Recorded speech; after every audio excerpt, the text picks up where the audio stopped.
Well, fights over foreign aid in Congress continued this week and this weekend as lawmakers raced to pass a series of bills that would provide military aid to Ukraine and Israel. But it comes as Speaker Johnson faces new threats to kick him out of office from his own party.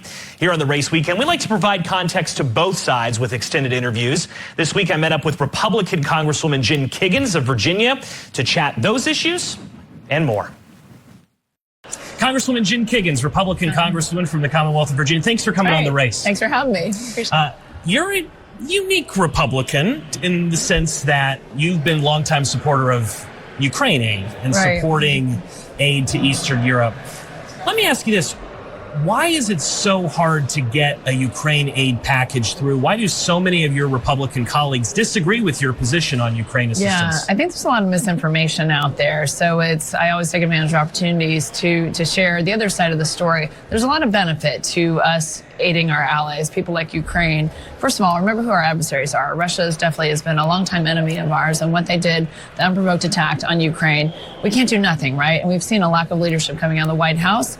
We've made terrible foreign policy choices time and time again. The world's not a safe place right now. So we have to act. I get frustrated because I represent a large military district, big Navy down there. So I'm a Navy veteran, married to a Navy veteran, my children that serve, so many friends and people in my district that serve. So literally every time we don't act against aggressors and stand with our allies, it puts people in my district at risk because we are worried that when Russia is successful in Ukraine, they will move to the Balkans next. And this is NATO countries. We are going to have to send American boots on the ground. We want to prevent war here, right? Deterrence is always the name of the game. So we can't not do anything. So it's frustrating for people like me who understand kind of what's at stake in the world.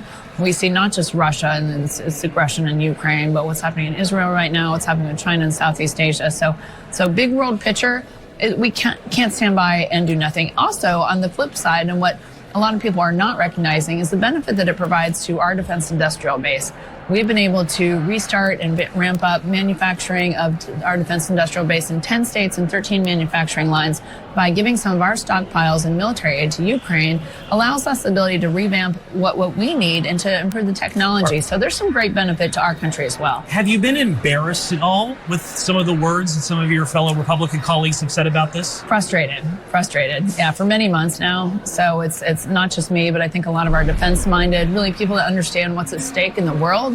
And that the United States is the world superpower. We need to remain the world superpower, but we have also some promises and some alliances. We need to stand by our allies right now. I want our friends to trust us. I want our enemies to fear us. The world is watching what the United States is going to do. Are we going to follow through with our word and stand by our like-minded friends? Or are we going to do nothing? And the stakes are too high to not do anything. Of course, you're debating more than just aid to Ukraine. You're also debating assistance to Israel. The White House is supportive of that assistance. But the White House has also called for a ceasefire to better understand the humanitarian situation there. Do you support a ceasefire? Calling on Israel to have a ceasefire? No, Israel. So we just came back from a trip to Israel. I was there about 2 weeks ago with AIPAC. And what's so wrong with the ceasefire, though? Listening to what those guys have a right to self-defense, right? So it is not our jurisdiction to tell Israel how to defend themselves. They had unprovoked attacked October 7th. We saw Iranian proxies acting through Hamas come into their country, devastate, destroy, murder, rape, innocent people in that country. So they have a right to respond. They are only ally in the Middle East. They are a democracy in the Middle East. We have to stand with those guys, and they have to be allowed to retaliate, however they would like. I also want to point out that, you talk about the problems with our side of the aisle and supporting different aid in different places. The border has become an issue, right? And that's a lot of pushback you get from Republicans on our side. But Congress can do two things at once. We can do 2, 3, 4 things at the same time. We can absolutely continue to prioritize securing our border, which is an important piece, while aiding our allies like Ukraine, like Israel, like Taiwan. So we can do these things at the same time.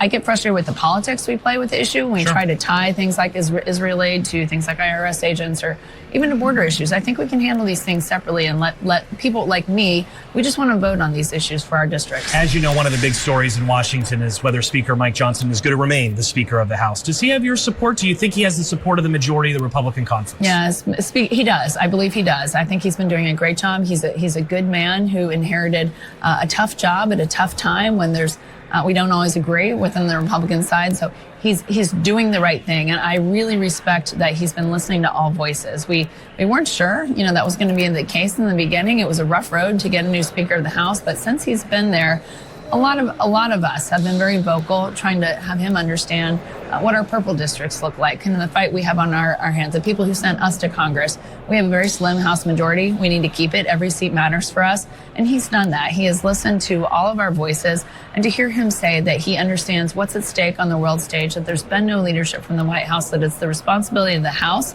to provide that leadership.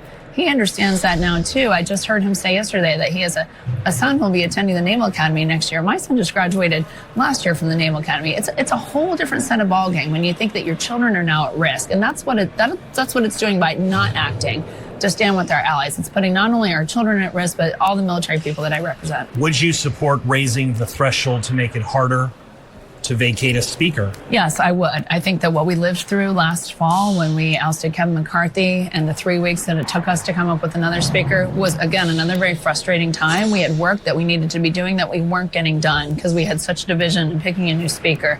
So I absolutely would be supportive of raising that threshold. If Democrats ultimately back Speaker Johnson and help keep him in the gavel, do you worry about that? Would that make him some have said that could make him a dead man walking. It would weaken him significantly as No, Speaker I of don't, Democrats. because I really think that Americans want us to work together, right? It's a bipartisan, it's a split Congress right now. We've got a Republican House, just barely. We've got a Democrat Senate, a Democrat in the White House. Americans are frustrated with the games that we play here in Congress. I was frustrated with it. That's why I ran for Congress. So people like me who are here for the right reasons, who just want to make good policy choices for the country, who want to see our great country continue to thrive and to support our allies and to support our military, it's easy for us to be focused on that mission. So I get very frustrated when there's distractors to that.